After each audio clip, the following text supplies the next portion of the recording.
Hello, kids. It's me, Charlie the Chicken. Hello, Charlie. Fancy meeting you here. Yeah, bet you didn't expect me to show up, now did ya? Well, I'm glad you're here either way. Today we have another summer parable for the kids. Ooh, those are my favorite. What are we waiting for?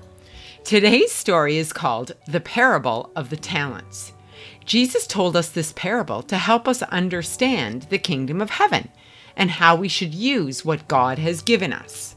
Once upon a time, a rich man was going away on a very long journey. While he was away, he entrusted his servants to manage his money.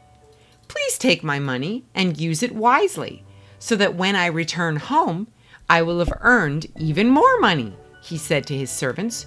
Use this money well until I get back. The rich man gave his first servant 5 talents to manage while he was away. Wait, are you saying that the rich man gave his servants some talents, and only 5 of them? I have way more talents than that. I can sing, I can dance, I can cook, I can do math. No, Charlie. A talent was actually a type of money they used back in Bible times. In fact, a talent was actually worth a lot of money, almost as much as $1 million today. So the rich man was actually entrusting a lot of his wealth to his servants. Oh, now that makes more sense. Thanks for clearing that up, Mrs. P. You're welcome, Charlie. Now, as I was saying, he gave each servant a certain amount of money according to their ability. The rich man gave his second servant 2 talents to manage as his responsibility. And finally, the rich man gave his third servant only 1 talent. Then he went away and left his servants to manage his money. Something tells me that these servants aren't going to use their boss's money very well. I mean, I'd be pretty stressed out if someone put millions of dollars into my wings. I'd probably be a little stressed out too. Now, the first servant, whom the master knew was very capable, bought and sold many things using the 5 talents he had been given.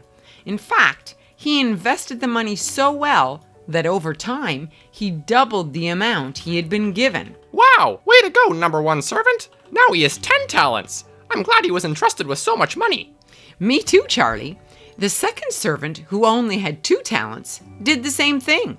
He invested the money very wisely, and after a while, he also managed to double the amount he had been given by his master. Nice one, servant number 2. Now he has 4 talents to bring home to his boss. I bet the third servant did the same thing, didn't he?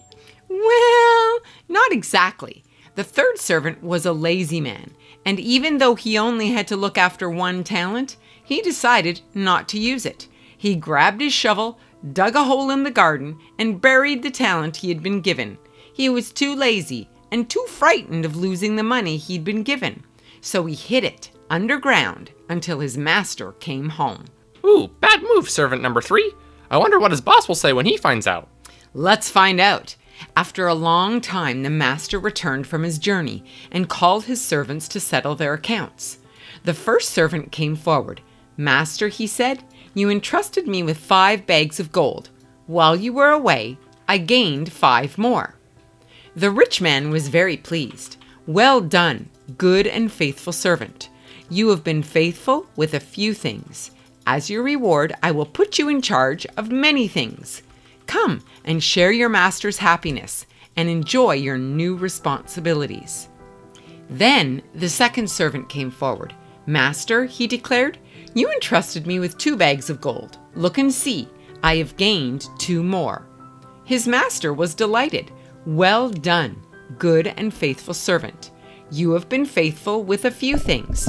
I will put you in charge of many things. Come and share your master's happiness and enjoy your new responsibilities."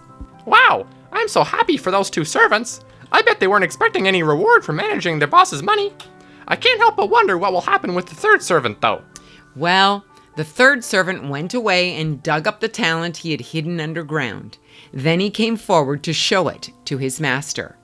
The lazy man said, "I hid the gold coin because it isn't fair if you get money I work for. I was afraid of using it and possibly losing it, because I knew you would demand it when you came home. Here it is." The rich man was very unhappy. "You wicked, lazy servant," he cried. "Since you knew I would demand your profit, you should at least have put my money in the bank. so I could have earned some interest. The master took the talent from the lazy servant and gave it to the man who had 10 talents. Now go away, he told the unfaithful servant. You are a lazy man. Oh my! I bet that servant wished he'd done something useful with all the money the boss had given him. Yeah, I think so too. Jesus explained to his disciples that the servant who invested his master's talent well will be trusted with more. But the man who is unfaithful shall have what little responsibility he has taken away from him. Jesus wants us to understand that it is important to do your best with what God has given to you. Don't waste your time, your treasures, or even your unique talents that God has given you. Use what God has gifted to you, and one day Jesus will say, "Well done." I'd love to hear that. It really makes me want to get out there and use my special gifts for God. Me too. Here are 3 things to remember from today's parable. First, we need to remember the reason why we use what God has given us.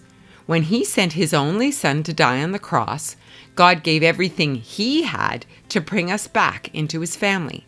We can honor God for giving up everything for us by being faithful with our time, our treasures, and our special abilities that God gave us for very specific reasons. God is delighted when we are faithful with our gifts, whether it be a little or a lot. We also know that we can trust God with our gifts because He's the one who gave them to us in the first place. Second, instead of burying our gifts like the lazy servant, there are lots of things we can do with the gifts God gave us. God is honored when we put the needs of others before ourselves, when we think carefully about how we spend our money, and when we share His word using our unique skills. Or maybe you can pray and ask God what He would like you to do with them. God has promised to do great things with our gifts. We just need to use them and trust Him. Finally, remember that God can go above and beyond with everything you give and use for the kingdom of heaven. Remember how the 2 faithful servants earned twice as much money as they had been given? Even when you give a little of your time, treasures, or talents, God can use them all for great things. Nothing is ever wasted when you put it in God's hands. So whatever your gifts are, use them well for the kingdom of God. Here is a Bible verse as a reminder. In His grace, God has given us different gifts for doing certain things well. So if God has given you the ability to prophesy, speak out with as much faith as God has given you. If your gift is serving others, serve them well. If you are a teacher, teach well. If your gift is to encourage others, be encouraging. If it is in giving, give generously. If God has given you leadership ability, take the responsibility seriously. And if you have a gift for showing kindness to others, do it gladly.